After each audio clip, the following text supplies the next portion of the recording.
बिहार चुनाव में 6 तारीख को वोटिंग है, उससे पहले जिस तरीके से खबरें निकल के आ रही, ये बीजेपी और जेडीयू के लिए बड़ी टेंशन बन सकती है। उसी में मसाला बनने का काम और अखिलेश यादव आग में घी डालने का काम करने जा रहे हैं, क्योंकि 2 तारीख को अखिलेश यादव का दौरा है। 2 तारीख को जब अखिलेश यादव जाएंगे तो क्या माहौल रहेगा, इसको लेकर हम बात करते हैं। हमारे बीच बात करने के मौजूद हैं लोक बंधु लाइव के संपादक लाल बहादुर यादव। उनसे समझते हैं क्योंकि वो भी लगातार बिहार चुनाव कवर कर रहे हैं। क्या लगता है, बिहार में परिवर्तन होगा या फिर अखिलेश यादव वहाँ जा रहे हैं कुछ बदल पाएंगे, या फिर जेडीयू अभी तक मजबूत और एनडीए मजबूत दिख रहा है, इंडिया गठबंधन में कुछ कमाल अखिलेश यादव दिखा पाएंगे? देखिए नितिन जी, बहुत बहुत धन्यवाद आपका, आपने हमको यहाँ पर बुलाया और हमसे बातचीत कर रहे हैं। लेकिन मैं आपको बता दूं कि मैं सिलसिलेवार तरीके से जिस तरीके के बिहार में घटनाएं घट रही हैं और तमाम तरीके की जिस तरीके से राजनीतिक उथल पुथल का माहौल चल रहा है, मैं आपको पूरे घटनाक्रम को बहुत विस्तृत रूप में एक एक मुद्दे के पर समझाने की बात करता हूँ।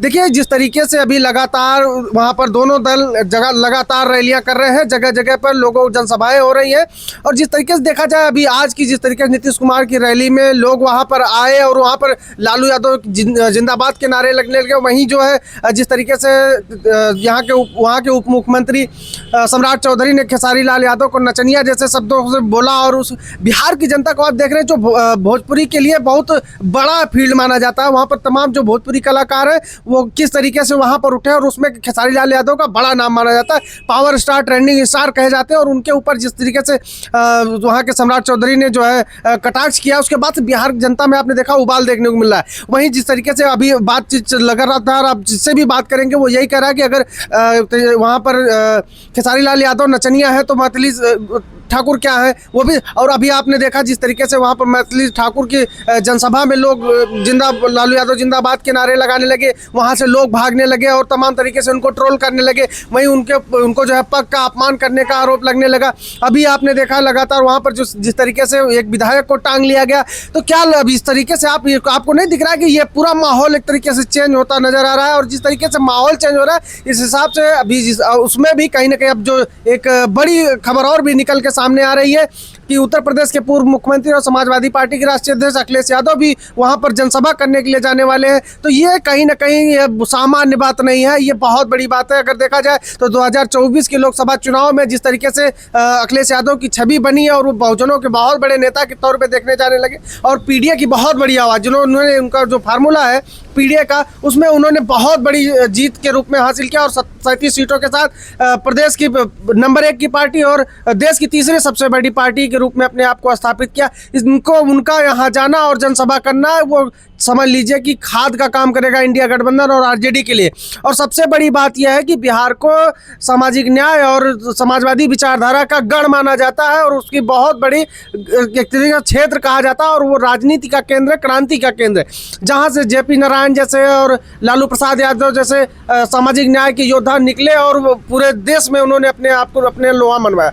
और अब उस विचारधारा को लेकर जिस तरीके से वहाँ पर लोगों के अंदर जागरूकता आई है, अगड़े बनाम पिछड़े का ये चुनाव होने वाला है। और मैं ये तो कह रहा हूँ कि जिस तरीके का वहाँ पर अब माहौल बन गया है, वो जेडीयू और एनडीए गठबंधन के लिए कहीं से भी अनुकूल नहीं है। घबराए हुए हैं नीतीश कुमार, लगातार वो संपर्क में चल रहे हैं, चाहे वो अमित शाह जी हो, चाहे योगी आदित्यनाथ जी हो, चाहे वो प्रधानमंत्री नरेंद्र मोदी जी हो, सबसे वो लगातार टच में चल रहे हैं और कहीं ना कहीं इस चीज़ को लेकर काफ़ी खलबली मची हुई है। अखिलेश यादव के बिहार जाने से पूरे एनडीए में खलबली है। बिल्कुल, आप मान के चलिए कि उसमें हताशा नजर आ रही है। और जिस तरीके से ये बातें चल रही हैं, वहाँ पर जो लोकल रिपोर्टें हैं, तमाम विधानसभा क्षेत्रों में आप जाएंगे, जनता बिजली, पानी, सड़क, शिक्षा, रोजगार को लेकर जिस तरह जागरूक हुई है, क्योंकि बिहार की जनता को सबसे ज़्यादा बड़ी प्रॉब्लम वहाँ पर पलायन की है। और जो दूसरे राज्यों में पलायन करते हैं मजदूर, वहाँ की क्या व्यवस्था नहीं देखते हैं। यूपी में आने वाले जो मजदूर हैं वो नहीं देख रहे हैं कि यहाँ पर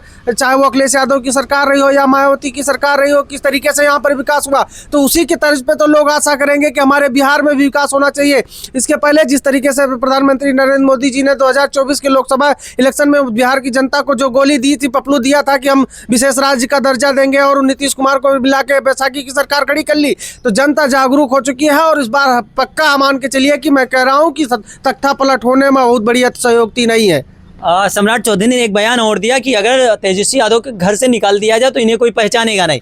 इसको अरे कैसे भैया, आप पूरे बिहार की जनता के आप मत जाके जान लीजिए, आप इंटरनल सर्वे करवा लीजिए, आप किसी भी चौक चौराहे पर खड़े हो जाइए, अगर कोई ये कह दे कि जो सम्राट चौधरी हैं वो लालू यादव जी के राजनीतिक शिष्य नहीं है, तो मैं जो कहो हार जाऊं।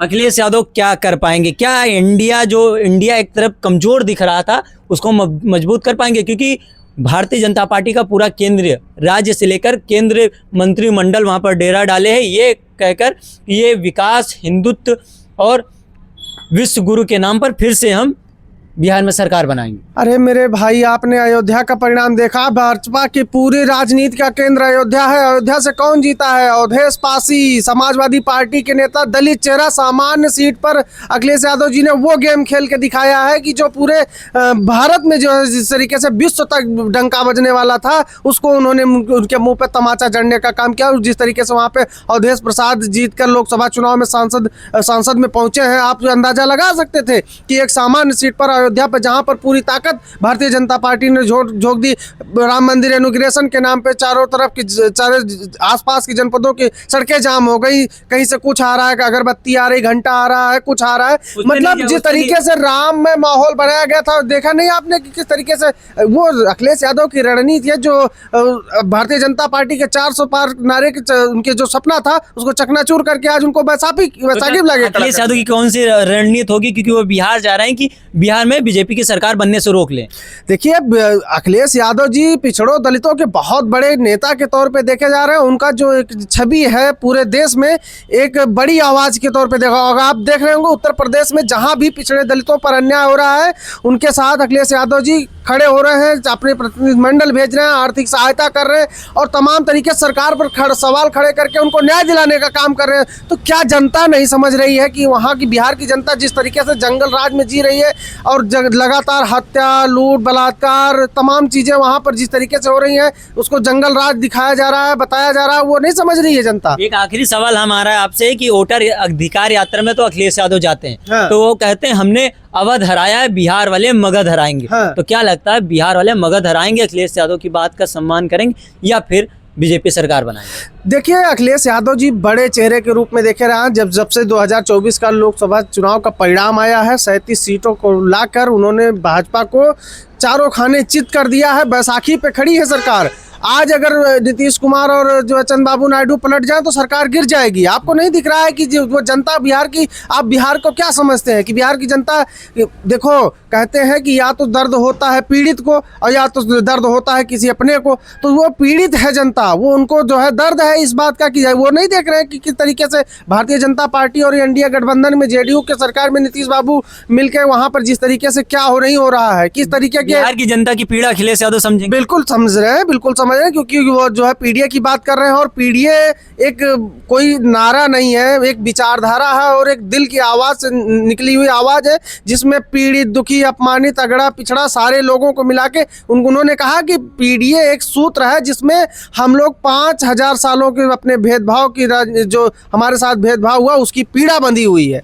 तो क्या बिहार की जनता पीड़ित नहीं है? वो नहीं समझ रही है कि पीडीए का क्या मतलब है। तो उसका काफी असर आपको देखने को मिलेगा। मैं तो कह रहा हूँ कि आप मान के चलिए कि बिहार में तख्ता पलट होने वाला है, बिहार की सरकार बदलने वाली, बिल्कुल बदलने वाली है। चलिए, बात करने के लिए बहुत बहुत धन्यवाद। हमारे बीच लाल बहादुर यादव थी, जो खुद पत्रकार हैं, सीनियर जर्नलिस्ट हैं और लोग बंधु लाइव के संपादक। उनसे बात किया, बिहार पर लगातार हम लोग की चर्चा हो रही थी, बिहार की हर एक खबर पर।